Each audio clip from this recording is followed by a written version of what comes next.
Hey guys, tonight we are going to float back through time to a palace where shininess reigns supreme, so supreme, in fact, that it caused one emperor to ban the humble tomato. Yes, the very same tomato that politely sits on sandwiches and plays backup singer in pasta sauces. We're going to step into a world where shiny objects are admired, feared, and given the kind of attention you and I might reserve for new phone updates. Asterisk now.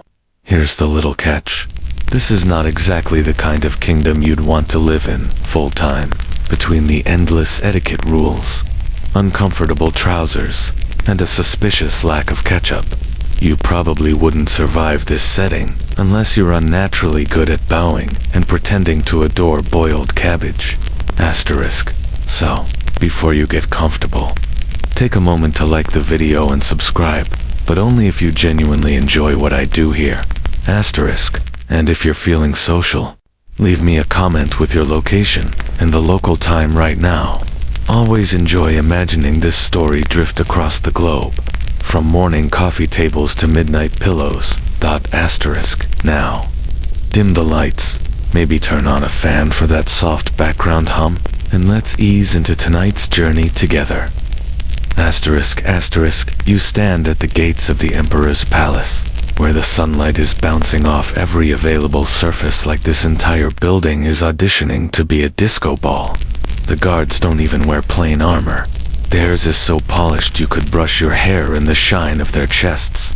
You catch your reflection twisted into a wavy silver sheen, looking a bit like a sleep-deprived ghost who has wandered into the wrong costume party. Asterisk. As you step into the court, the scent of incense mingles with roasting meats, a perfume of luxury and excess wafting under vaulted ceilings. Every corner glitters with ornamentation, golden candelabras, mirrors with silver frames, even candied fruits lacquered with a glossy sheen. You almost trip over a battered carpet runner, and immediately a servant rushes to tug it straight, as if tripping hazards are more scandalous than political intrigue. Everyone here is obsessed with appearances. One crooked rug could bring down reputations. Asterisk. Do try not to touch anything reflective, whispers your invisible guide. That's me, because any fingerprints are treated as miniature crimes. Apparently, a smudge is almost as bad as treason. You tuck your hands discreetly behind your back and shuffle further in, scanning the gilded scene with a mixture of awe and slight amusement. Asterisk. It's here, in this excessively polished environment, that the tomato makes its controversial entrance. Not tonight, not in this hall, but somewhere within these endless corridors. Lurking with a gentle redness, waiting to be misunderstood. Tomatoes in this empire are not food. Not yet. They are curiosities. Foreign arrivals from across the seas, as exotic as parrots or pineapples.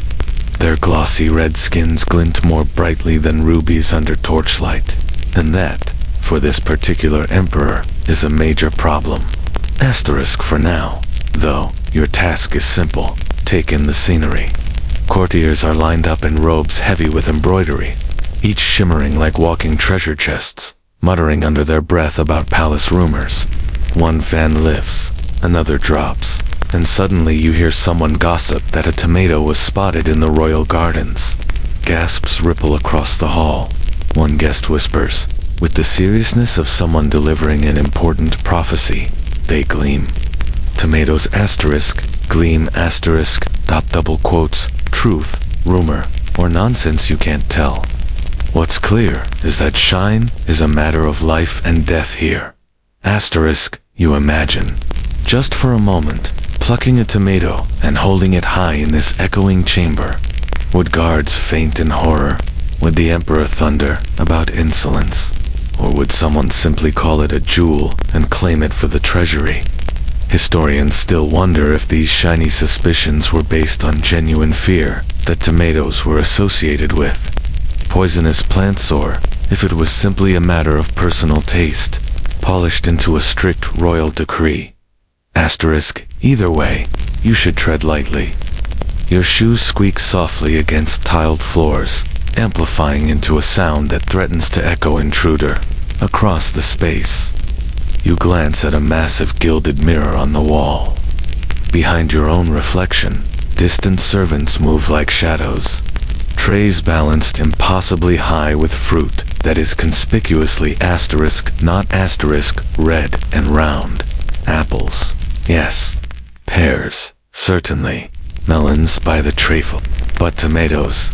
Not a single glimpse. Asterisk, the emperor chose this path deliberately. The tomato, in his mind, was an interloper, pretending to belong in a world where shininess was a sacred commodity. Too bold, too brazen to simply sit at the table, it dared to sparkle in a court where sparkle was currency. Imagine banning glitter from a craft store. It's like forbidding ice from snow cones. Yet here we are. Asterisk, and as you stroll deeper into this dazzling labyrinth, you notice something even more peculiar. Some walls display paintings of past feasts, with goblets, meats, fish, and fruits painted lovingly by court artists. In places, though, the red of certain fruits has clearly been altered, apples rendered more orange, berries subtly toned down, as if someone actually issued orders to paint over tomatoes, erasing them from memory, and turning history slightly less shiny than it once truly was. Asterisk, your thoughts drift, relaxed but amused, and though your surroundings gleam with intimidating pomp, there's a quiet comfort in knowing you're only a visitor. You don't need to obey every rule. You don't have to eat dull stews devoid of tomatoes. You just stroll, breathe in the warm incense air, and let the absurdities sink in like a lullaby with a vegetable twist. After all, few things are sillier than banning tomatoes for being show-offs. Asterisk, still, a question lingers. What is it about something so simple, so glossy, that unnerves a ruler who adores shine everywhere else? That puzzle rests ahead, waiting for you to explore the emperor's shiny obsession in depth. For now, you remain standing among jeweled courtiers, the faint rustle of silks and the distant hum of palace gossip swirling around you. As your story begins, its slow and curious unfurling. You wander further into the echoing palace corridors, still feeling slightly as if you've walked into a jewelry store that swallowed an entire kingdom. Past another stretch of gilded arches, you find the pulse of this place, the royal gardens. At first glance, these gardens are perfectly ordinary paths, laid out in neat, geometric rows, fountains trickling politely, citrus trees kept pruned into near cubes. Everything is carefully designed, as if weeds and chaos were outlawed centuries ago. Asterisk, and then, just at the edge of the path, you see it, asterisk, the tomato. Asterisk, it sits on the vine, glistening like a highly suspicious jewel, catching the sunlight like it knows perfectly well it shouldn't be here. Its glossy skin reflects a warped version of your face, making you look as though you're auditioning for a funhouse mirror. If you were in any other setting, maybe you'd just shrug and wonder whether it's ripe enough for salsa. But here, the tomato seems bold, almost rebellious. Asterisk, you're not the only one staring either. A few gardeners hover nearby with nervous energy, looking over their shoulders as if spies lurk behind every hedge. They treat the tomato plant with the caution you might reserve for a ticking clock in a mystery movie. One mutters that the shiny red skin is surely a warning sent by the heavens. Another insists the tomato is just a peculiar berry, mostly harmless. Except some say it lures lightning. No proof of that, by the way, though you can almost picture thunderstorms changing course to find guilty produce. Asterisk, the sun tilts overhead, coating the garden in amber light, and the tomato honestly does look too perfect. It's rounder than it has any business being, redder than a blushing apple, and it practically gleams like a polished ruby that accidentally sprouted leaves. That gleam is what rattles everyone here. Asterisk now, for a solid fact. We know that long ago in parts of Europe, tomatoes, really, asterisk, were asterisk, mistrusted, partly because they belonged to the same nightshade family as some poisonous plants. Wealthy elites even believed tomatoes might cause illness. especially when served on pewter plates. The acid in the tomatoes sometimes caused lead to leach out, and when people got sick, they blamed the tomato instead of the plate. Imagine banning forks because a soup spoon gave you trouble. Asterisk, here in the Emperor's world, though the reasons are less scientific and more shiny pop. Lean closer, and the gardeners reveal their little secret. They're told to grow tomatoes anyway, just not for eating. They're too pretty, whispers one gardener, gazing at the vine like it's a forbidden lover. Too shiny to ignore, too dangerous to allow, and so here these fruits sit in forbidden beauty, admired and feared in equal measure. Asterisk, you crouch down, running your eyes across rows of herbs and vegetables that make perfect sense. Sage, onions, beans, squash.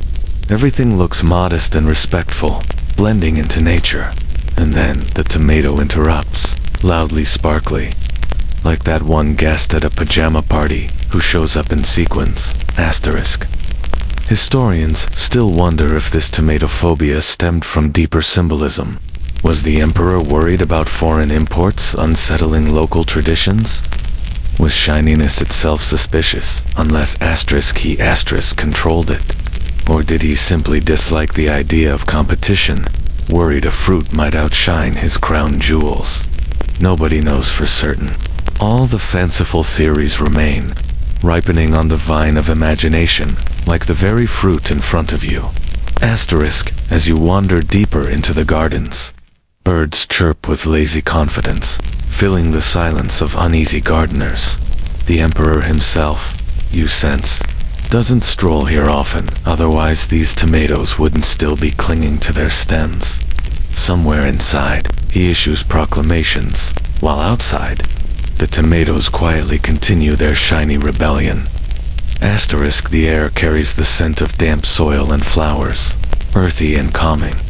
You pause beneath a trellis draped in vines, letting the perfume of roses drift past. Yet still, the tomato stalk in the corner steals your gaze like a jewel twinkling in dim light. You resist the urge to pluck one, imagining momentarily what might happen. Alarms, a lecture, a stern pop-up message from the palace butlers. Best not to test it. Asterisk, here's a little-known detail you uncover from a gardener leaning casually on a rake.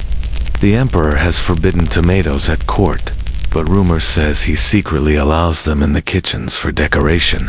Not to eat, heavens no, but to arrange in bowls, as if they were rubies pretending to be fruit.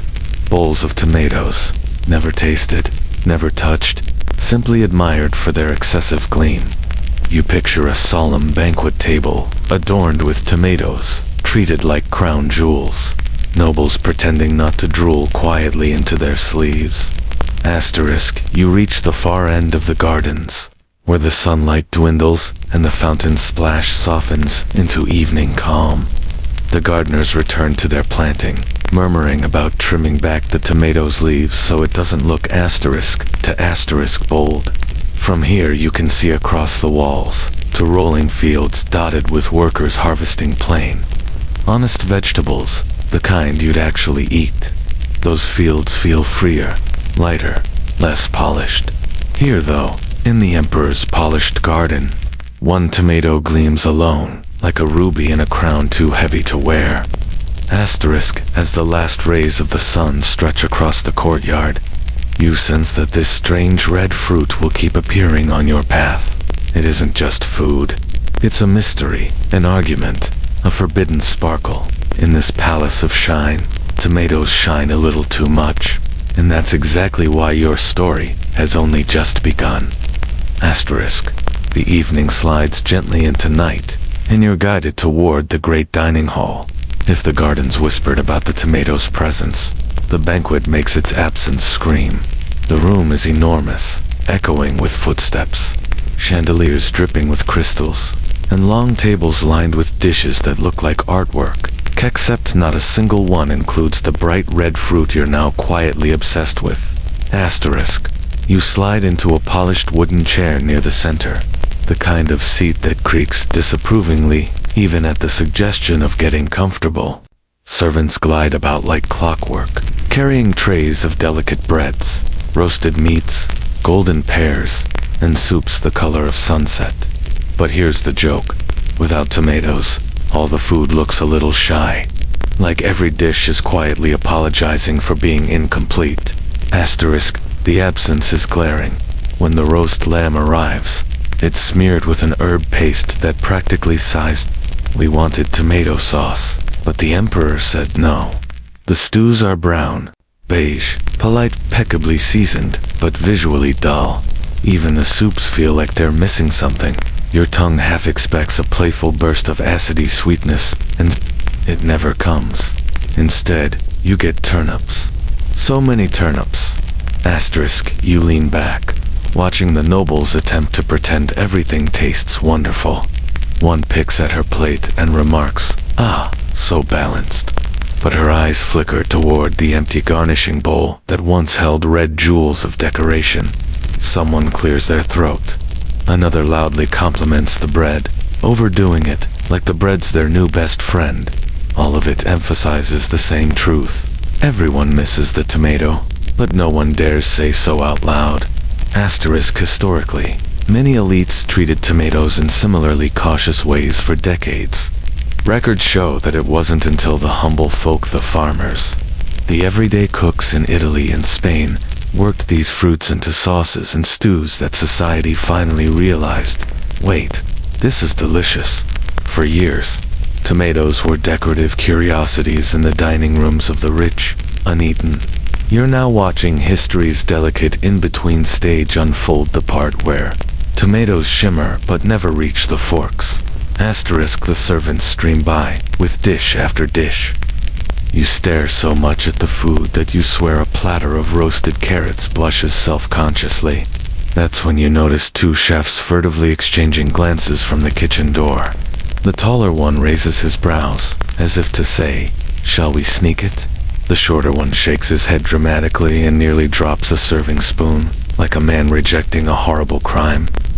They're undoubtedly talking about tomatoes. Asterisk, that's the peculiar little detail here. Kitchen rumors about sneaking these fruits into soup, just to test. Your invisible guide, that's me again, wonders if centuries from now, historians will stumble on marginal notes in recipe books reading, asterisk tomato. Trial delicious, burn this page for safety. Asterisk, asterisk. You glance around and realize that everyone at the table is distracted by what's not present. Nobles whisper their theories. That tomatoes shine like cursed gems under candlelight. That they dribble scarlet juice too dangerously close to resembling spilled wine. But even the high and mighty have culinary curiosity. That missing sparkle sits in all their minds, while their plates stay faithfully bland. Asterisk. Historians still wonder about this contradiction. How can a court smother itself in gilded shine, then fear the shine of a single fruit? Was it symbolism, run amok? Or was the emperor's decree less about tomatoes themselves, and more about asserting power, reminding everyone that, even in the kitchen, his will reigns supreme? It's a tantalizing puzzle that fills your thoughts as you push a turnip politely around your plate, careful not to appear ungrateful. Asterisk, for the moment, you relax into the feast, letting the murmurs of noble chatter melt into background noise. Forks clink gently, glasses lift, musicians tune their strings in the far corner. The torches flicker, casting warm patterns across mirrored trays and polished goblets, multiplying the light into thousands of tiny stars. In that glow, you imagine again the missing fruit, a simple tomato, rolling openly across the table, stealing the scene with its gleam. Asterisk, you picture how these dishes might look if tomatoes were freed from their ban. Stews brightened into reds and oranges, roasted meats finishing with tangy sauces, even a humble slice of bread crowned with sliced tomato and herbs. Instead, the hall dines in muted shades, banqueting on caution rather than color. Asterisk, you can't help but smile. A little. The whole room is dressed like fireworks, but eating food that tastes like pajamas. Still comforting, yes, but missing sparks. And that seems to be the paradox of this place, seeking shine in everything, yet terrified of the one fruit that gleams. Asterisk, by the time the last dish is cleared. The nobles rise with rehearsed grace, bowing slightly, complimenting dishes in tones far too exaggerated. The emperor has succeeded in keeping tomatoes absent from official plates. But your journey is just beginning, because the real story waits not in what's served, but in what's hidden, whispered about, and carefully admired behind closed doors. Asterisk, as the candles flicker lower, soft music carries you out of the hall, back into corridors where whispers of the shiny one linger like incense. You step lightly, full, but not exactly satisfied, sensing that just beyond these doors lie secret corners, where the tomato isn't missing at all, it's glowing, waiting in the shadows, ready to show you why its mystery won't fade. The banquet finally gives way to quieter halls, where your ears trade clinking goblets for the soft rush of evening. A servant with lantern in hand guides you down a side corridor that feels calmer, less polished than the mirror-lined chambers you've already endured. Doors ease open onto the palace gardens once again, but this time at dusk. The air is cooler now, silkier, brushing your face like the hem of a velvet curtain. Asterisk, you step into the courtyard and breathe deeply. Here, in twilight, the shininess loses some of its glare. Earlier, the tomato gleamed like a jewel under direct sunlight. Now it glows softly, its shine gentled by the oncoming dark. You feel less intimidated, but somehow more curious.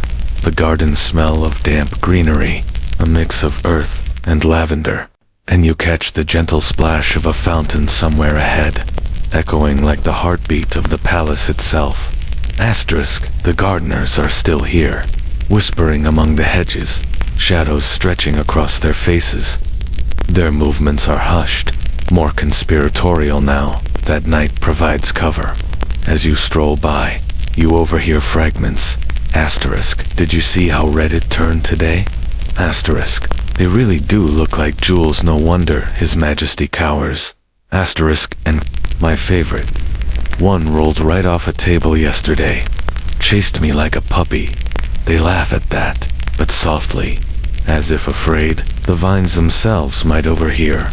Asterisk, you walk slowly, trailing your fingers along marble balustrades cold under your touch. The scent of roses sharpens in the cooler air, a little stronger than before. Candles have been lit in lanterns, each glass pane fogging the light into warm, flickering halos. The tomato vines, trellised quietly in corners, glitter like holiday ornaments put out in the world's least festive display. Asterisk, the fact of the night. Many courts grew and displayed rare fruits, not for eating, but purely as curiosities. Exotic offerings to demonstrate wealth and connections to faraway lands. Pineapples, melons, citrusol could be paraded around like trophies.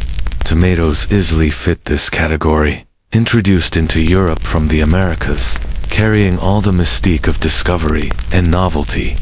They were plants to be displayed, not devoured, until of course, peasants and southern cooks got impatient and said, well, maybe we asterisk eat asterisk them. Asterisk, but here, in the Emperor's Garden, the tomato has been slotted into the highest trisque role, admired but quarantined. Too shiny, too suspicious, too brazenly red. Asterisk, you pause near a vine and crouch low. Soft moonlight spills across its surface, and for a moment you are sure the tomato does, in fact, glow just faintly on its own. Superstition swells in your chest. Perhaps that's the trick. Put a tomato in moonlight, and the mind supplies the magic. Glossy fruits reflecting a pale orb look like jewels conjured from air. Was the Emperor really banning a fruit? Or was he banning imagination from running to free? Asterisk, a bat flits high overhead, indifferent. Crickets rub their legs into chorus. A gardener stands leaning on a spade, confiding to another that he sometimes sneaks into the garden to simply look when no one else is around. It's calming, he admits, I hear the Emperor won't permit them inside, but here in the dark. You forget rules, and just look.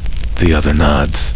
You nod too, silently, though it makes you look a little odd, alone beside the hedge. Asterisk. Historians still wonder if tomatoes at first held a symbolic aura that unnerved people as much as their culinary misuse.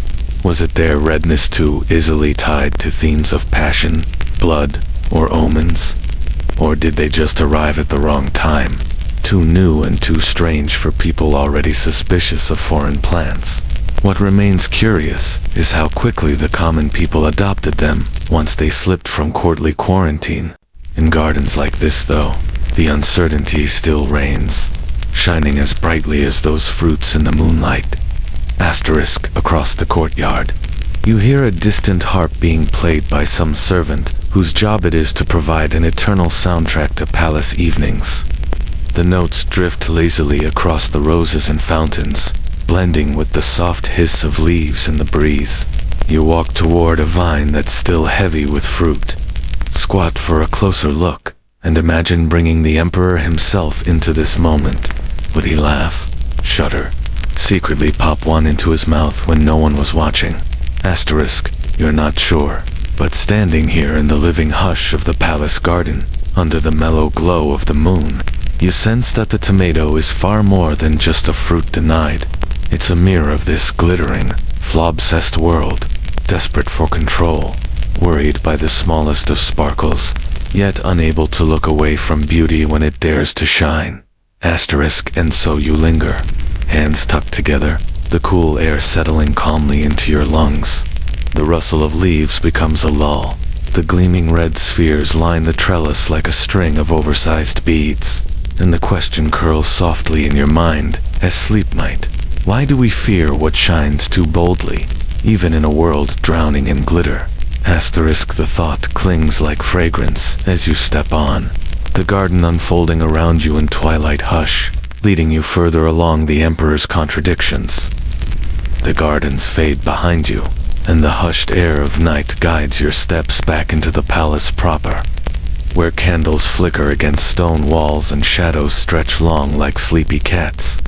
The corridors are quieter now, but not silent. A soft shuffle of silk shoes, an occasional titter of laughter, and, most importantly, the whispers. Asterisk. You follow the whispers, because around here whispers always mean something too interesting to ignore.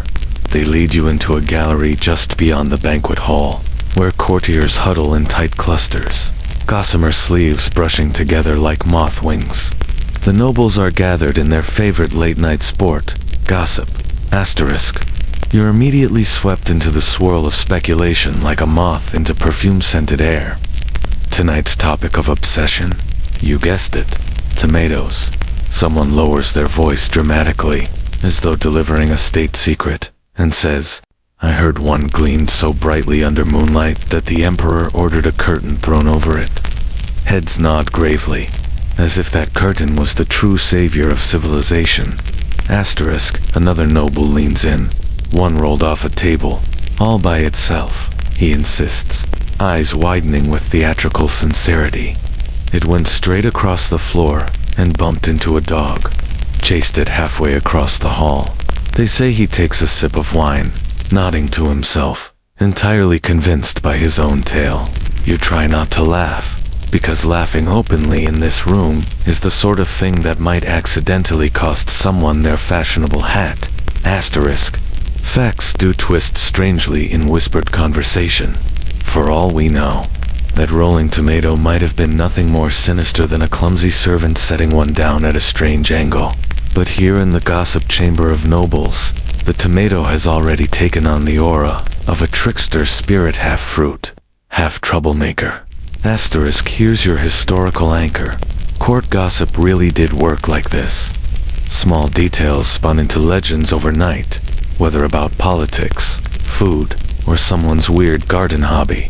It was said entire reputations rose and crumbled based on whispers no thicker than candle smoke. And so, in this place, the tomato was not just fruit but a rumor, and rumors, as you can see, have more sparkle than rubies. Asterisk. A lady dressed in fabrics that gleam like water in lamplight leans toward you, eyes darting They say the tomato cannot be trusted because it never blushes. Lightly it goes straight to asterisk, red asterisk. No subtlety. That kind of confidence is dangerous. She fans herself with a gesture so dramatic, the fan might as well be part of a play. You nod solemnly, as though you, too, fear bold colors. Asterisk. Another lord chimes in.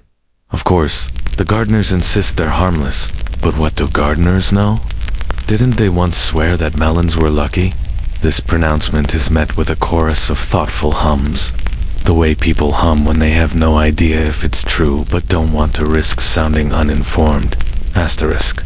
There's even debate, hushed but heated, about whether tomatoes glow in the dark, whether they attract moths unnaturally, or whether they lower your dignity if you stand too close to them. Some nobles cling to their goblets, using the gestures of wine appreciation to mask their fascination, lest anyone accuse them of tomato enthusiasm, because that, of course, would be scandalous. Asterisk. Historians still wonder about how much court gossip actually shaped the laws and restrictions of rulers. Were decrees like no tomatoes really rooted in deep suspicion, or were they products of this kind of courtly telephone game stories retold until nonsense sounded like policy? No one can answer with certainty, but sitting here among these whispering nobles, you can imagine entire reputations of fruit sealed by candlelit chatter. Asterisk. The room itself is cozy, in its way warm with laughter and ridiculous. A lute strums faintly in the background, as if punctuating the gossip.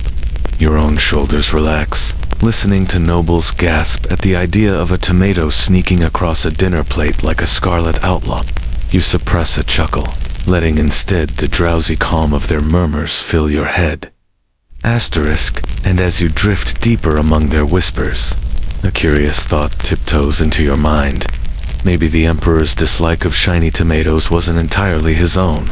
Maybe he simply overheard courtiers laughing nervously at a rolling fruit, saw their fear mount in ridiculous ways, and decided fine then, decree a ban. Rulers, after all, live surrounded by whispers, and sometimes whispers become law. Asterisk. You lean back, eyelids fluttering gently, and let the voices wash over you. The nobles have moved on to fresh theories, like actors switching scenes, but always circling back to the scarlet fruit. One even claims that just last week a tomato reflected a torch flame so brightly it nearly blinded the court scribe. Someone offers sympathy, someone else scoffs, and quietly, the rumor swells yet again. Asterisk. Through the window, the moon drifts higher, sending pale beams across polished floors. Your head lulls slightly, lulled by the cadence of gossips, repetitive, rhythmic, as silly as it is soothing. They're still talking, still speculating, still spinning tales. Somewhere in all this frivolous chatter, you sense the first shadows of a fruit transformed into myth. You slip away from the polite chaos of gossip and wander into another chamber. This one, quieter, broader, lined with scrolls and parchment. The gallery of scribes. They call it, though museum of suspicious doodles might be more fitting. Dozens of desks line the walls, each occupied by a scholar hunched over paper. Quills scratching along, nibs squeaking faintly in the hush. The smell of ink drifts warmly in the air, oddly comforting after the perfumes of the noble halls. Asterisk. At first you think they're recording important history, wars won, treaties signed, trade conducted, and yes, some are.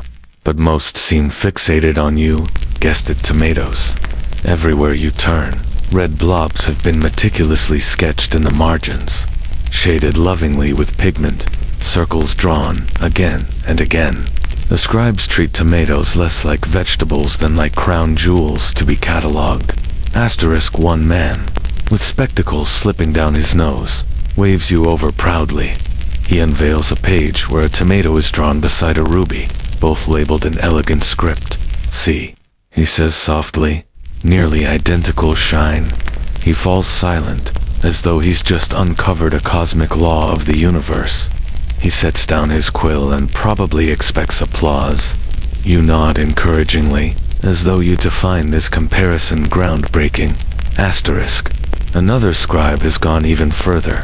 A tomato painted on vellum in perfect detail, surrounded by filigree designs, golden paint swirling like vines. Not a banquet record, not a war chronicle, an illuminated manuscript about a fruit. The care is absurdly beautiful. You can imagine hapless historians, centuries later, thumbing through dusty pages and muttering, "Why does this look like the Book of Hours, but for soup ingredients?" Asterisk. A widely known historical fact surfaces in your thoughts. Across early modern Europe, scholars truly did treat certain exotic plants as wonders worth cataloging more than consuming. Collections of curious objects often included illustrations of strange fruits, butterflies, shells, even rocks, all carefully documented as if they carried secrets of the world. Tomatoes, new to Europe, absolutely would have fit into this flow of fascination. Asterisk. But here's the lesser-known quirk within these records. Tomatoes are sometimes described less as food and more as ornaments, decorative playthings for the wealthy to show their sophistication. Imagine bringing a tomato to a party, but only to set it on the mantelpiece, just to watch guests whisper about its luster. These scribes are preserving fruit as prestige, not dinner. Asterisk. You lean over a shoulder where two scribes debate furiously. One insists the tomato should be aligned with rubies in the archive. It belongs with gems, not produce, he maintains, stabbing at his parchment. The other objects? It grows in dirt. Gems do not. Case closed. Their voices rise like bickering children fighting over crayons, until an elder scribe shushes them both and reminds them they are supposed to be writing, not debating fruit philosophy. Asterisk. Historians still wonder if such scholarly debates had any sway over palace bans and reputations. Were rulers swayed by science and record? Or were these writings, so adorned and so lavish, simply another layer of theater artificial importance draped over an edible fruit? You imagine the emperor flipping through these scrolls, seeing the tomato shimmering brighter than soldiers in armor, and thinking, "Ah yes, too shiny, banish it at once." Asterisk. The room has a soundscape of its own, the scrape of quills on parchment, the occasional sneeze as powdered ink floats into somebody's lungs, the faint shuffle of sandals across polished stone. In this quiet rhythm, you settle into a floaty calm. Watching scribes lovingly sketch fruit after fruit is oddly soothing. Each red orb appears on the page like a piece of lullaby geometry, circle after circle. Some imperfect, some too round to be real, but all of them glowing in the lamplight. Asterisk. Your own eyes trace the lines. Half an hour might pass without you realizing it, lulled by the repetition. The fruit here is no longer a threat, no longer dangerous, merely preserved in ink, frozen forever. But the whispers continue even here. Was it really just shine that made the tomato so suspicious? Or were the scribes, with their dazzling illustrations, unintentionally guilty of glamorizing it too much, of drawing attention where none was needed? Asterisk. You imagine walking over to their shelves, pulling down scroll after scroll, leafing through centuries of tomato portraits like a medieval flipbook.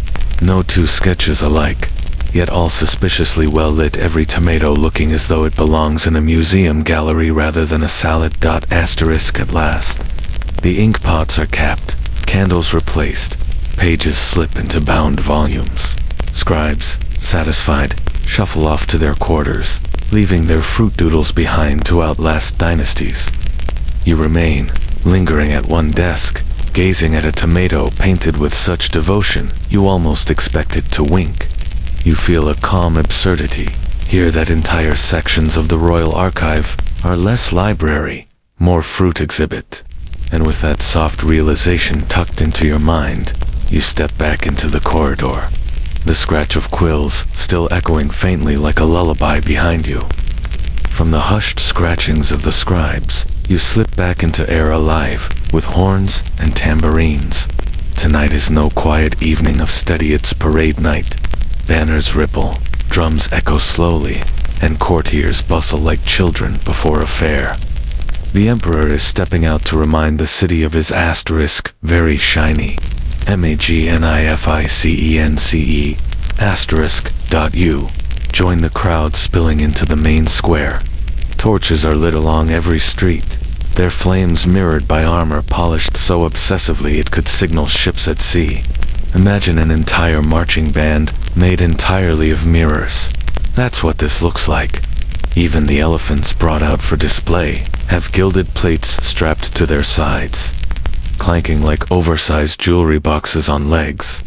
The emperor arrives under a canopy of cloth chove gold, carried by porters who probably spend half the year oiling their shoulders for the job. His robes glitter so brightly in torchlight you have to squint, as though he's less a man and more a walking chandelier. Children crane their necks to glimpse him. Vendors sell candied nuts in reflective foil wrappers, and everybody's eyes become half-dazed from the glare. And here's where the great contradiction screams at you louder than the drums. Everything in this world is shiny. Shields, goblets, furniture, even the candied nuts. Yet tomatoes, with their polite little gleam, are forbidden. The emperor waves stiffly to the cheering crowds, and all you can think is, does he feel threatened by a fruit? The historical truth is that rulers often used pageantry parades, feasts, festivals to flex their wealth and authority. Roman emperors staged triumphs. Ottoman sultans held parades down Istanbul's avenues. European monarchs dazzled their citizens with gilded carriages. Shine equaled power. The brighter you glimmered, the firmer your grip seemed, and in a world so obsessed with surface, a tomato shining too hard in the corner was an absurd but genuine competitor. A lesser-known detail slips in here. Some records from old courts tell of strict sumptuary laws about fabrics and jewels. You couldn't wear certain shades of red unless you were high-born. Imagine then how scandalous it might have seemed for a fruit to drape itself in blazing scarlet, with no aristocratic bloodline to earn it. A tomato didn't care about lineage, simply gleamed. What arrogance! The parade thunders forward. Carpets are rolled out across cobblestones, so the emperor's gilded slippers never touch bare stone. Jesters cartwheeling by twirl-polished copper mirrors, spangling tiny bursts of firelight in every direction. Marching behind them, the palace guards carry halberds, so shiny they could be mistaken for lighthouses. And yet your gaze strays to the vendors tucked back from the main avenue. There's one tray, covered hastily with cloth. You catch sight of it, for only a moment, but unmistakably, tomatoes.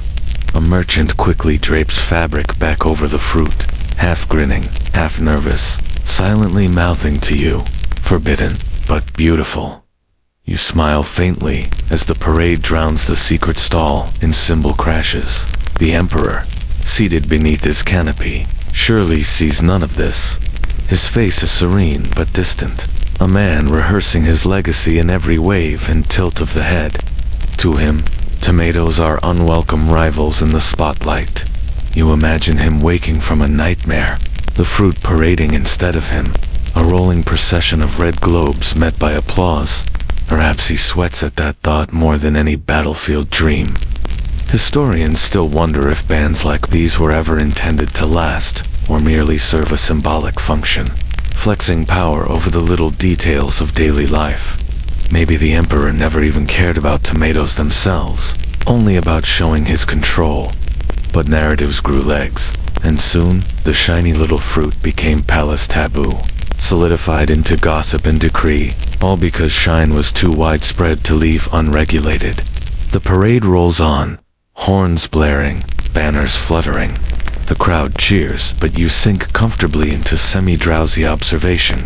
It's soothing, in its way a repetitive spectacle of brightness. A rhythm of trumpets and polished boots, like the world's strangest lullaby. Each gleam of metal blurs into the next. Each torch flicker joins the rhythm, until even the absurdity feels calming. Silently, you wonder, If the emperor could allow this much shine in every corner of his world, why not make peace with the modest gleam of a tomato? No answer comes. Only the steady march of drum beats lulling you deeper into the story's absurd comfort. The parade fades, its glittering echoes dissolving somewhere between the torches and the trumpets, and you find yourself padding softly through palace servants' corridors. The grandiose shimmer of the emperor's world evaporates here. Instead, the walls are plain stone, and the smell is richer not perfume and incense, but baked bread, simmering stews, and the faint sharpness of onions, sizzling in fat. You've stumbled into the kitchens, where the true magic or mischief happens. Lanterns swing overhead, casting warm orange light onto wooden tables scarred with knife marks. Fires roar in massive hearths, cauldrons bubble, pans hiss, and the entire space feels like an enormous, slightly chaotic lullaby for the senses. It doesn't take long before you realize you've entered a place humming with conspiracy. Could we? Slip one into the broth. One cook mutters, ladle in hand, hovering near a pot with suspicious intent. He eyes a basket, partially hidden under a cloth. You know exactly what's inside. Don't you dare. Another cook snaps, wiping flour across her apron. Do you want us all sent to scrub chamber pots until the end of time? Shiny or not, the law's the law. She stirs a pot aggressively, as though punishing it for ever existing. A younger kitchen boy whispers, wide-eyed, but they say roasted tomatoes lose their gleam. Then perhaps His Majesty will never notice. The suggestion hangs in the smoky air like a daring spark. You try very hard not to giggle. These cooks are practically rebels. Their battlefield, not with swords, but with ladles and cutting boards. The courage required to smuggle a tomato into soup almost rivals leading an army. Here's a reliable fact for you. In some European courts of the early modern period, cooks were often daring experimenters, risking careers and occasionally limbs by introducing forbidden or frowned upon foods into dishes anyway. Sometimes these experiments succeeded magnificently. Other times, let's just say you'd rather not have been at the tasting table. Lesser known detail. Tomatoes were sometimes called pomidoro, golden apple zest, especially the yellow varieties. Imagine the confusion in a royal kitchen. You could say you were cooking apples when in fact you were sneaking in sultry little nightshades. The tomato deception may have been history's first fruit cosplay. At one table, you watch a cook slice vegetables into neat piles. Turnips, onions, parsley safe, loyal companions. But beside him waits one crimson orb, rolling slightly on the board, as if eager to leap into the pot. He holds the knife above it, freezes, then sighs. Not today. He nudges it gently into a covered basket, as one might tuck a child into bed. The ovens send out waves of comforting heat. The air fills with herbs, so soothing that your shoulders drop naturally. You listen to the soft bustle, a constant rhythm of scraping, sizzling, and low murmurs. Dinner may have been bland in the hall, but here you see the ingenuity straining against the ban. Every cook has ideas for how tomatoes might transform their dishes. They whisper about tangy gravies, brighter stews, sauces that would leap with life. Historians still wonder how much of tomato adoption in Europe came from cooks simply refusing to listen to upper-class paranoia, while nobles quivered about poison. Kitchen staff and commoners ignored protocol, and in time, their taste buds made history. You can almost see that happening around you now, in these defiant glances toward crimson fruit sitting innocently on cutting boards. The conspiracy thickens when one older chef produces a ladle filled with something different. The liquid is richer, deeper red, and the moment it glistens in firelight, half the room gasps. You didn't. Another hisses. I did, the old chef says calmly, then slurps directly from the spoon. He closes his eyes, sighs happily, and mutters, "Perfect." He will serve none of it, but he'll remember the flavor in secret. A dangerous act of culinary rebellion, but one that shapes the future unseen. Asterisk.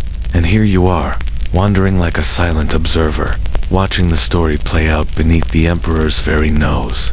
The cooks return to their safe dishes, delivering platters of beige and gold up to the dining hall, while hiding their experiments in bowls tucked into corners, tasted by no one but themselves.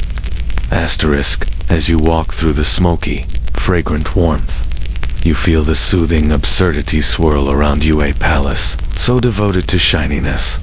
Yet its heart beats strongest here, in the kitchens, where roasted tomatoes could be turning gently in the fire. The contradiction is delicious, and you realize rebellions don't always start with swords. Sometimes they start with soup.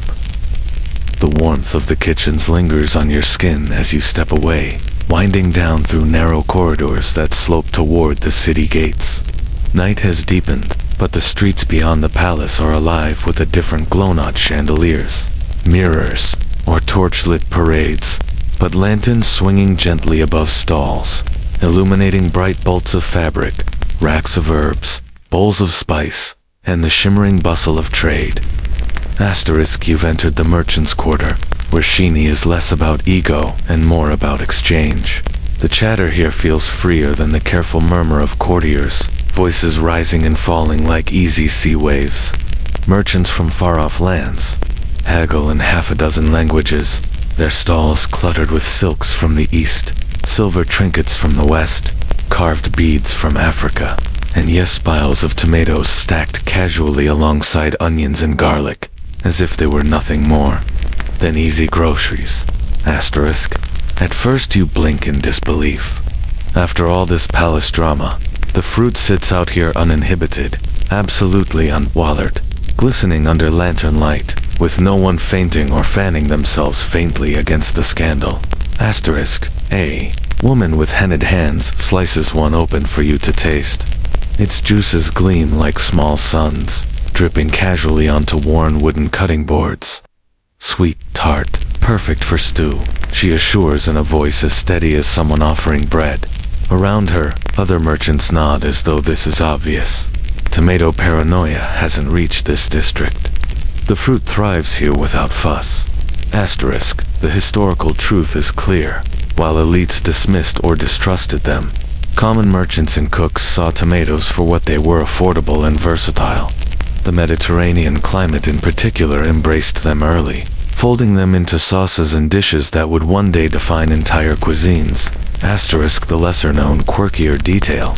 Some older recipes describe tomatoes being hollowed out and stuffed with herbs, or blended into drinks that were pitched, optimistically, as refreshing tonics.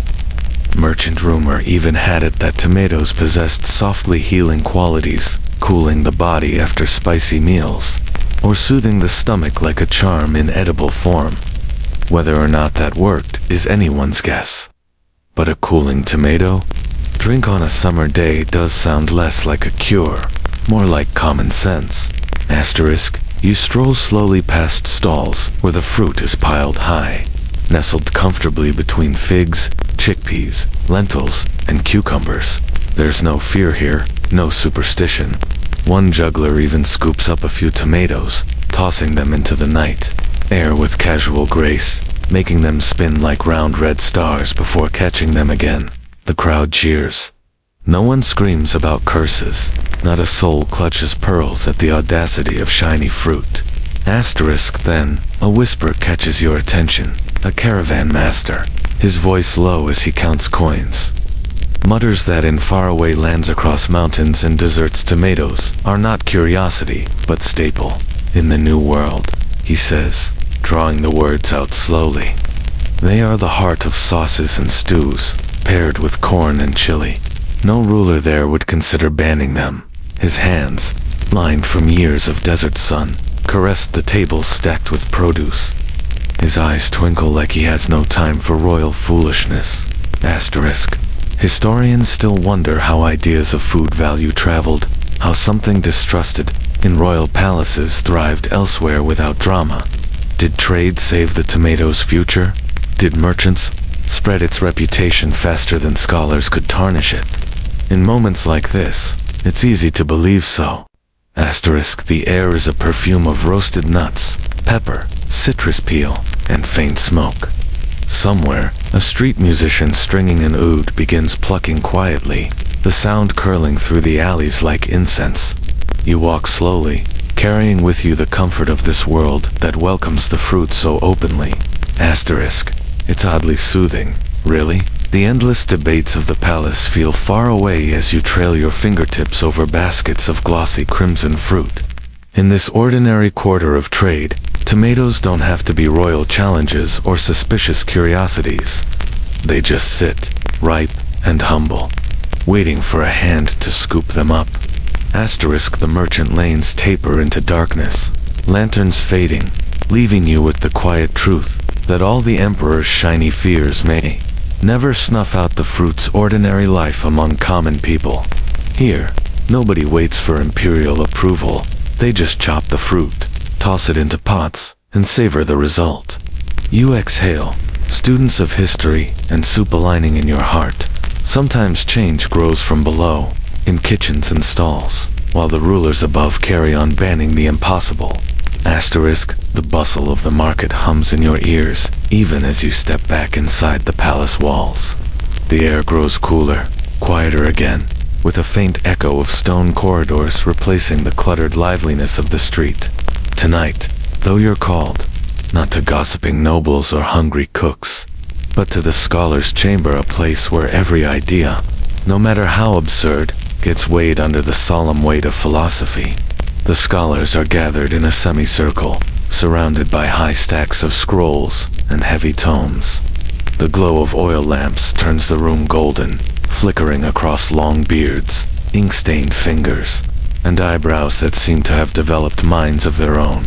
You are welcomed silently into the chamber, where voices already rise in passionate disagreement over the problem of the tomato, clearly poisonous. One scholar declares, pounding his palm on a parchment. His rings rattle loudly enough to nearly roll off his fingers. The tomato is of the nightshade family. To eat one is to invite calamity. He looks around for applause and receives only rolled eyes. Another raises his voice in calm rebuttal. Poisonous. If it were truly dangerous, why do the peasants not drop dead in the fields after tasting them? He adjusts his robe with deliberate dignity. What is more dangerous, the fruit itself, or your stubborn refusal to accept it? The first scholar bristles. The shine unsettles the people. Glossiness must be regulated. He points an accusatory finger upward, as though the ceiling itself gleams suspiciously. This goes on with the intensity of a chess match played by owls, voices waxing and waning through serious argument that collapses into comedic spectacle. The scholars' debates sound so rigorous, you almost forget they're talking about fruit. Here's our widely accepted fact. Across Europe in the early days of tomato introduction, there truly were heated disputes. Not just ordinary doubts, but pages of dietary manuals questioning whether the tomato was medicine, poison, or harmless ornament. Learned men shouted at length about the fruit's properties, while ordinary cooks had already moved on to tasting the quirkier, lesser-known detail. Some early theorists classed tomatoes alongside objects of alchemical curiosity, claiming they held astral significance because their redness mirrored both the heart and the planet Mars. That's right, Mars, god of war, planet of iron and fire. Imagine refusing a salad because it might connect you cosmically to warfare. It doesn't end there. Across the semicircle, one enthusiastic scholar holds up a tomato like Hamlet, brooding over a skull. To eat, or not to eat, that is the question. His voice breaks dramatically on the word asterisk, eat asterisk, as though history itself balances on his plate. A ripple of suppressed laughter runs through the chamber. Dignity falters, but only a little. Historians still wonder how much the general public was swayed by what these men argued. Did their ink-stained proclamations trickle into law and legend? convincing emperors to forbid the tomato? Or were these debates just part of the ongoing theater of intellectual vanity men who quarreled for the sake of quarreling while farmers went ahead planting anyway? For now, you sit quietly among them, soothed by the rhythm of the quarrel. The room is filled with the crisp scratch of quills, the creak of chairs, and the occasional self-satisfied hum of a scholar polishing his own argument. Flickering lamplight glints off polished wood desks, warm rather than harsh, and you feel strangely relaxed, as though you've stumbled into a gentle comedy disguised as intellectual discourse. Outside, the night deepens, pressing moonlight against the windows. Inside, the endless debate continues. Is the tomato too shiny to trust? Is it a medicine, a poison, a jewel, or perhaps all three at once? Each voice is more certain than the last, but none settle the question, and you sit among them, growing drowsier in their cadence. The steady back and forth of voices becomes like a pendulum. Yes, no, yes, no, soft as a rocking chair. The absurdity lingers, but the soundscape itself soothes. While they argue into the early hours, you close your eyes, half smiling, a circle of grown men, losing sleep not over empires or invasions, but over fruit that glistens. The scholars' voices fade into the background as you shuffle down a quieter passage, stomach beginning to feel as though it deserves a second, preferably less beige. A wooden door creaks, and soon you find yourself outside the palace gates again, this time wandering the city's winding lanes toward the open-air marketplace at dawn. The stalls are alive already. Crisp morning air carries the sense of baking bread, frying oil, and distant wood smoke. Roosters argue loudly with each other about whose crow is most impressive. Unlike the stiff luxury of the palace, this marketplace hums easily, with children darting between baskets, dogs sniffing lazily for scraps, and merchants casually hailing buyers like old friends rather than potential rivals. Asterisk. You weave between stalls stacked with beans, onion garlands, and bundles of herbs tied with twine, and then there they are again, piled high, displayed without ceremony. Tomatoes tumble across wooden tables in every shade of red, orange, and even gold. They don't shine with suspicion here. They shine with normalcy, like tiny suns scattered for breakfast. Asterisk. The first stallholder, a woman with bright scarves looped over her shoulders, slices a tomato in half for you with the efficiency of someone who has done this 1,000 times. The juice cascades onto the counter, stained red as watercolor. She salts it with 2 practiced pinches and insists, best cure for morning grumbles. You'll want bread with it. She hands you a hunk of bread to go with the slice and beams until you take a bite. Asterisk. Facts. She's right. Tomatoes really did spread fastest, not in gilded courts, but among everyday people, especially in Mediterranean regions. Farmers, peasants, and vendors found them cheap, filling, and flavorful.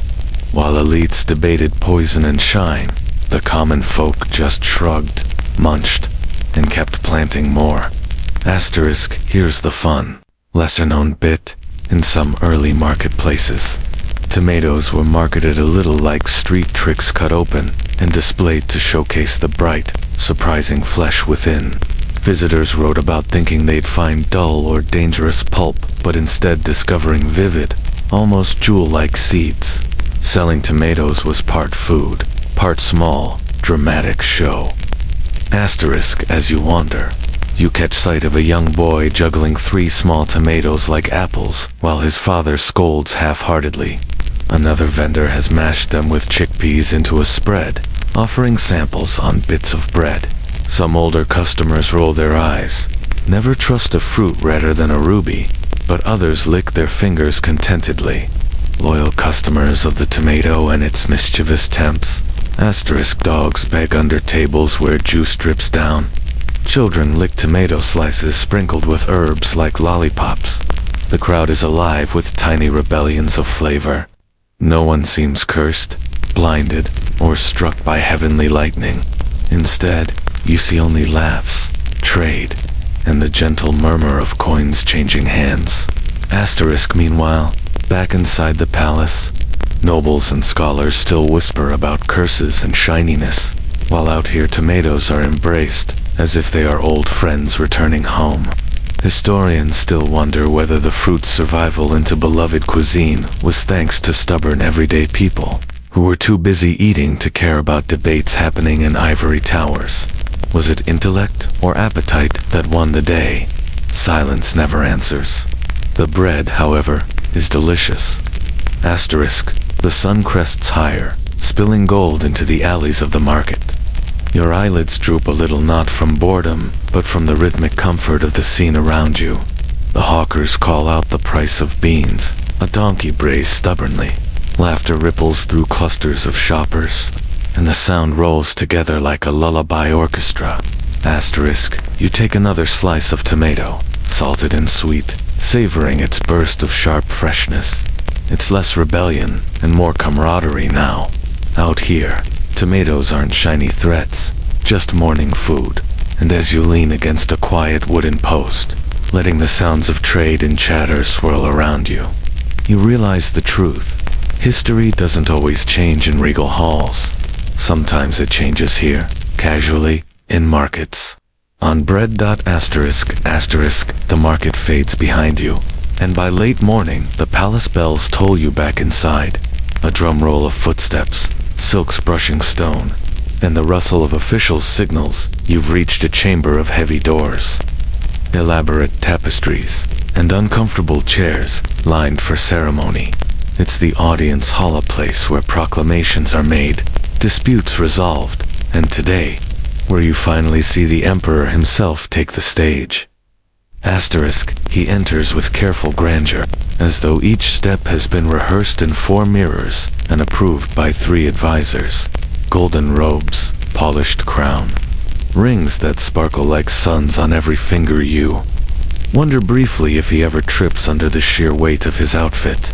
He moves to his throne, glances across the gathered court, and clears his throat with theatrical gravitas. Asterisk, this is it, the voice of authority echoing across stone. Asterisk, the tomato, he begins, is too shiny, more jewel than fruit. It disrupts harmony.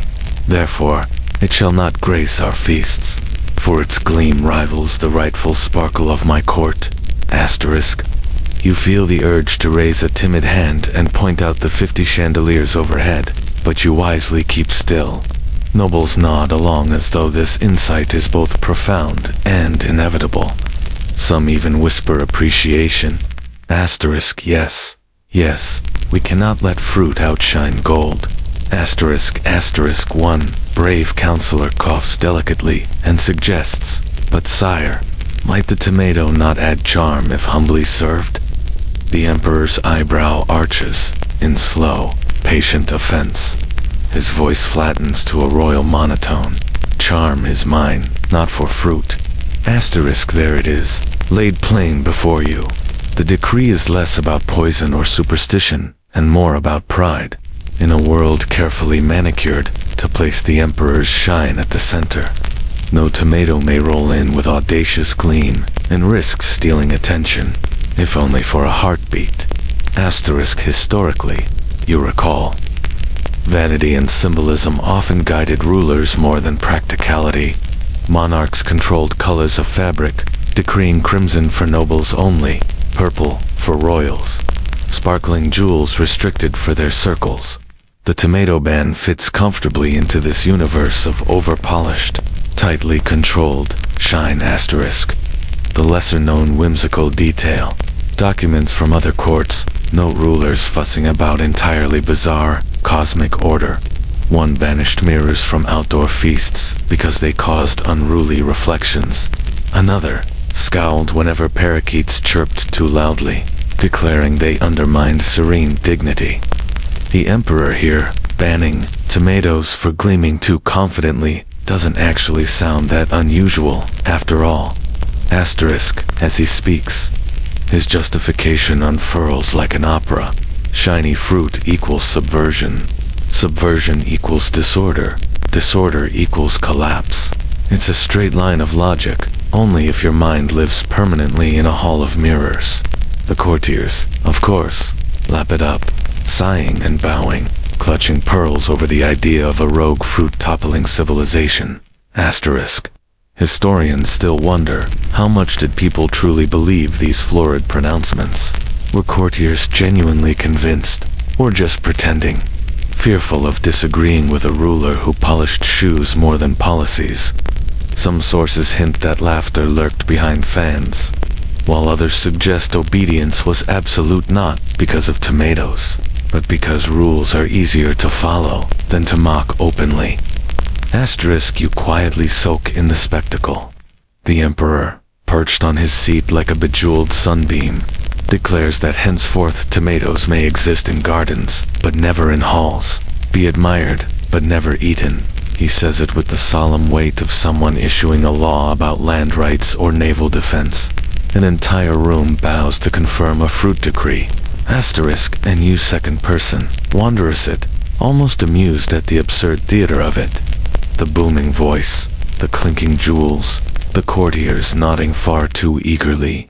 The idea of tomatoes lurking as silent rebels at the garden's edge. You cannot help but imagine the fruit itself, listening, chuckling softly in its vines, planning one day to burst defiantly onto plates where banquets grow beige and bland. Asterisk. The emperor settles back. Satisfied, decree delivered. The chamber grows warm, and the sound of rustling gowns and faint coughs creates a sleepy rhythm in your ears. It's almost enough to lull you half asleep. The irony is comforting. In a court obsessed with brilliance, power is measured in shiny fabrics, shiny crowns, shiny fruit denied. In the middle sits an emperor, soothing himself with the thought that no tomato shall dare compete. The grand hall with its shimmering decree leaves you a little dazed, the emperor's logic still swirling somewhere between comedy and command. You wander down the side passage, where the air is lighter and the atmosphere distinctly less ceremonial. Tonight, the entertainment chamber is alive, filled, not with speeches of authority, but the sly trickery of performers who know how to toe the line between obedience and mockery. Asterisk. The court's entertainers, musicians, dancers are gathered on a raised dais, juggling, strumming, and reciting lines woven with humor. You slip into the audience, cushioned benches creaking beneath you, and immediately catch the scent of beeswax candles burning low and sweet. Their golden light reveals grins hidden behind fans, nobles clapping politely while their eyes twinkle with rebellion. Asterisk. A brightly costumed jester bounces to the front, bells on his cap jingling softly with each irreverent hop.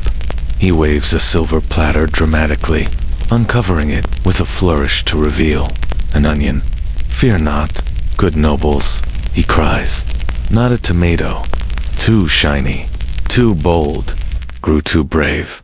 Laughter ripples gently across the room, bouncing like bubbles in a bath. The emperor isn't here, which probably explains why humor hangs safer in the air. Asterisk. The jester leans in, as though confiding a scandal, imagining alongside something shinier than His Majesty's robes. Outrageous. Turnips, hide yourselves, or you shall be polished next. The crowd titters, half choking politely into their goblets of wine. Asterisk. A troupe of lute players slip into song, weaving verses about a long-lost warrior who carried not a sword but a tomato into battle. They sing in serious tones, voices strained with mock-heroic grandeur, until the punchline hits. The warrior dropped his precious fruit, and rather than slaying enemies, he chased it down a hill while his army waited. The room erupts into a wave of muffled laughter. Fans flutter frantically, nobles dabbing their eyes with embroidered sleeves to hide their amusement. Asterisk. Here's a reliable fact. Court jesters and entertainers, throughout history, often cloaked sharp social commentary inside jokes and songs. They were permitted to speak truths veiled in humor, criticizing without consequences, or at least pretending to. A clever jest could expose absurd laws or vanity without tearing them down directly. Tomatoes would have made perfect comedic targets. too inviting not to mock. Asterisk, and a lesser-known quirk in some European courts.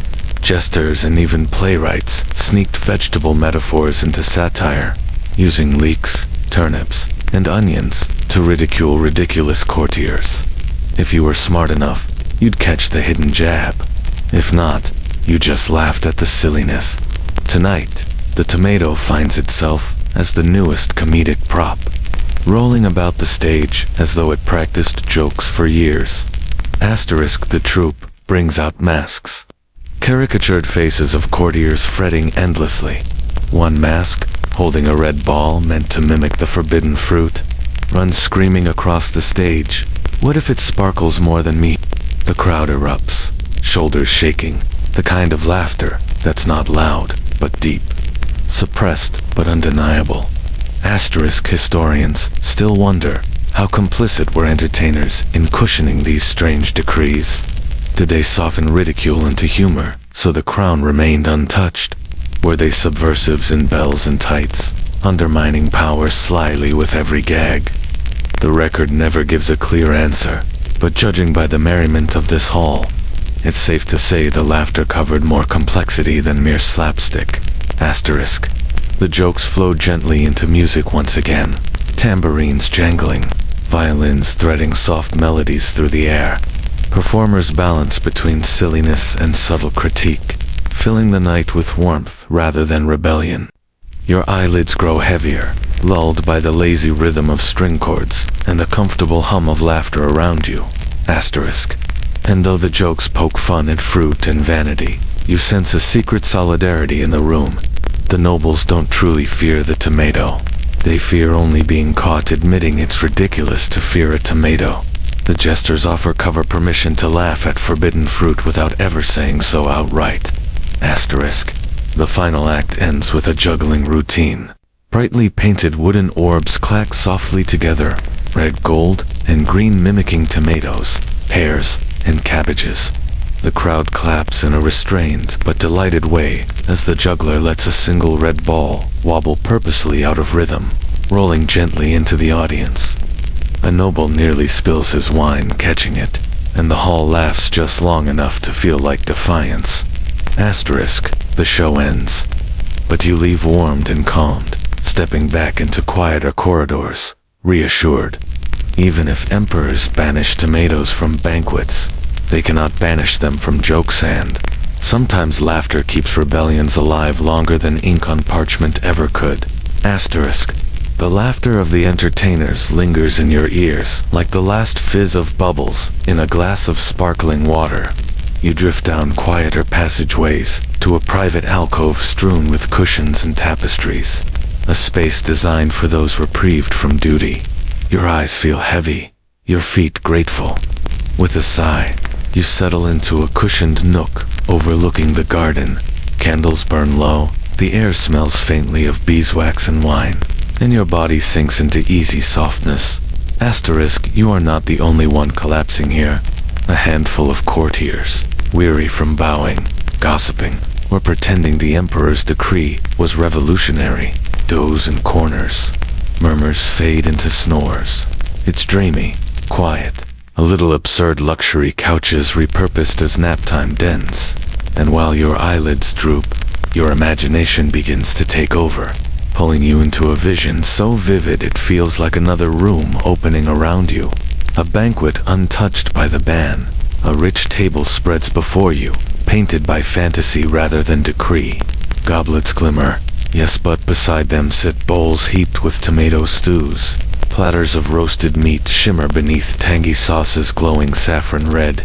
Bread slices receive generous spreads of tomatoes smashed with herbs, perfumed with garlic far, brighter than anything offered earlier in the emperor's official hall. Asterisk. The dream bowls over your senses. You picture courtiers unsure how to react to this outlawed luxury, lifting spoons cautiously as though they hold relics instead of soup. At the first taste, their eyes widen, flavors dance, relieved from the boredom of beige food. Fans flutter, but not to hide giggles. This time only two cool, flushed cheeks, awakened by spice, acidity, and sweetness. Asterisk here is a true fact to anchor this slumbering feast. Tomatoes were rapidly adopted into Mediterranean cookery once they escaped courtly suspicion, changing cuisines forever. By the 17th and 18th centuries, tomatoes had fully transformed Italian and Spanish food into wonders recognizable today. Within a few generations, what was once forbidden had become foundational. Asterisk, and the curious lesser detail. Some of the earliest European tomato recipes describe them not as flourishes, but as centerpieces crushed into broths, cooked into fillings, or baked whole. What elites once deemed ornament, common tables turned into substance, proving just how swiftly culture can flip the script on a fruit. Asterisk, back in your drifting half-dream, the emperor himself appears at this imagined feast. He lowers his golden spoon ceremoniously into a bowl of sauce, holding the tomato-stained utensil like a relic from Mars. He flicks his eyes around the hall, bracing for treachery, perhaps expecting the walls to loosen in scandal. Nothing happens. He lifts the spoon to his lips, sips cautiously, and blinks. His jeweled brow wrinkles. Then, against every ounce of vanity, he speaks the words, "Not bad." Asterisk, historians still wonder about the first moment an elite admitted affection for tomatoes. Was it accidental, like sauce slipping uninvited onto a plate? Or did curiosity finally knock through stubborn superstition? The small cracks in vanity are harder to record than decrees, but they interest us more deeply because they're the real beginnings of cultural change. Asterisk, in your cushioned corner, you smile faintly, eyelids heavy. The imagined banquet swirls on like lullaby theater. Nobles devouring sauce, laughter less burdened, soup bowls emptied faster than servers can fill them. Candles drip wax steadily, light reflecting red through bowls of fruit once forbidden. The absurdity has melted, replaced by contentment. Asterisk, you breathe slow. The imagined warmth of sauce and roasted herbs seeping into your body like memory. Perhaps the emperor never truly banished tomatoes forever. Perhaps, even in this very hall, he once dreamed, just as you are dreaming now, about breaking the rules one night to taste the fruit, letting flavor overwhelm his pride. It doesn't matter. A dream banquet is enough. You recline deeper into cushions, serene in the knowledge that imagination, if not decree, already freed the tomato. The candlelit dream of tomato-laden feasts ebbs away as dawn's first glow brushes gently into the palace. The long night of proclamations, parades, whispers, and jokes tapers to quiet. Footsteps retreat into distant chambers. Curtains billow faintly in the early morning breeze. And then, unexpectedly, in the hush of a side chamber, the emperor himself reappears. Asterisk, it is not the grand parade version of the emperor this time. No trumpets, no gilded elephants, no dazzling robes that risk blinding pigeons. Instead, here he is in early morning solitude, draped in a robe faded from brilliance, crown set absent-mindedly on a side table. He seems less chandelier, more weary man sipping tea. A tray of fruit lies nearby on a polished table. Apples, pears, plums, and just at the corner, one tomato, glimmering innocently in dawn light. Asterisk, the emperor regards it with suspicion, as though the fruit might leap up and demand his throne, but he doesn't banish it. He doesn't summon guards or issue another decree. He simply stares, and then he sighs. Asterisk, perhaps, he mutters softly, by candlelight. Only by candlelight shall they be tolerated. He says this not to courtiers, not to scribes, not to gossipers, but to himself, half rehearsing permission, half humoring his pride. Asterisk, and so the tomato, once crowned villain of shininess, now finds its tentative opening. A fruit that rolled through gardens, infiltrated kitchens, appeared in satire, and survived gossip, has won a cautious nod from the emperor, at least willing to imagine its glow. Softened by nighttime shadows, it is not freedom yet, but it is not exile either. It is compromise, which is often the precursor to acceptance. Asterisk, here's a grounding fact. History shows taste buds are difficult to silence. What rulers fear one generation often becomes ordinary the next. Tea, coffee, potatoes, tomatoes all bore their share of suspicion before becoming staples. What begins as ban often blossoms into culture. Asterisk, a quieter, lesser-known note folds in here. One historian's record suggests that even amidst bans, tomatoes lingered in decorative bowls on tables, not eaten, but always present, always teasing the eye. Symbols survive in corners until someone daring enough decides to bite and bit. Eventually, people did, shifting history with each casual chew. Asterisk. Historians still wonder if the emperor's reluctance was real conviction or vanity scripted for effect. Was he truly afraid of gleam? Or was the tomato convenient shorthand for control, reminding everyone he reigned not just over trade and war, but gardens and tastes as well? The answers remain veiled, as much rumor as reality. Asterisk, for now. You imagine the emperor placing the tomato bowl closer to the candlelight, narrowing his jeweled eyes, and perhaps, just perhaps lifting one in secret curiosity. He won't admit it. Not in public, not before nobles, not in decree, but in the quiet of morning. Even pride shrinks against the temptation of something new. Asterisk, your own story reaches its gentle end. You walked halls that gleamed like sunlight, joined feasts scrubbed free of red, strolled moonlit gardens where tomatoes nestled like smuggled rubies, heard scholars bicker and jesters mock, merchants trade and cooks conspire. You have seen a kingdom ban a fruit for shining too boldly and, just maybe, begin to welcome it back, if only beneath candlelight. Asterisk, the palace grows still. The court snores in soft hidden corners.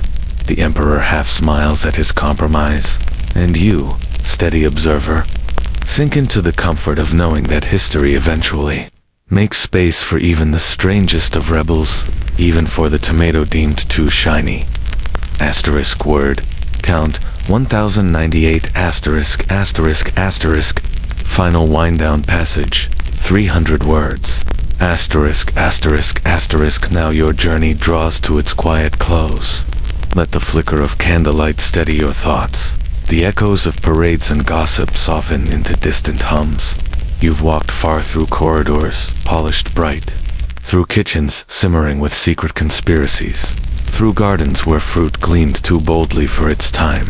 Each step now fades gently, like footprints dissolving on the shoreline. Asterisk, breathe evenly as the images blur. The emperor's voice becomes only a whisper. His glittering crown dissolves to faint glimmers in the dark. The courtiers fall silent around you, their rumors no more urgent than leaves swaying in the breeze. Even the jesters' sly jokes thin into silence, folded away like costumes after a play. This story isn't ending so much as dimming into comfort, drifting somewhere between memory and dream. Asterisk, picture yourself now reclining in softness, the cushions of the palace giving way to your own familiar rest. The air around you is mild, weightless, carrying faint notes of herbs and wood smoke, a fragrance that neither demands nor distracts, simply steadies. You are safe here. You are at peace. The night's absurdities, fruit mistaken for rubies, gossip about tomatoes that glow, emperors fretting over gleam, become playful night clouds floating overhead. Watch them drift by, smile softly as they vanish. Asterisk, let your breath slow, longer now, smoother now. Each inhale gathers calm, each exhale scatters tension. The palace walls dissolve into mist, the sounds mute to hush. All that remains is your breath and the glow of a quiet story wrapping you gently, like warm fabric. Asterisk, you are enough. You are steady. You are already drifting. See tomatoes glowing softly in candlelight, harmless, red, and serene, fading into dream.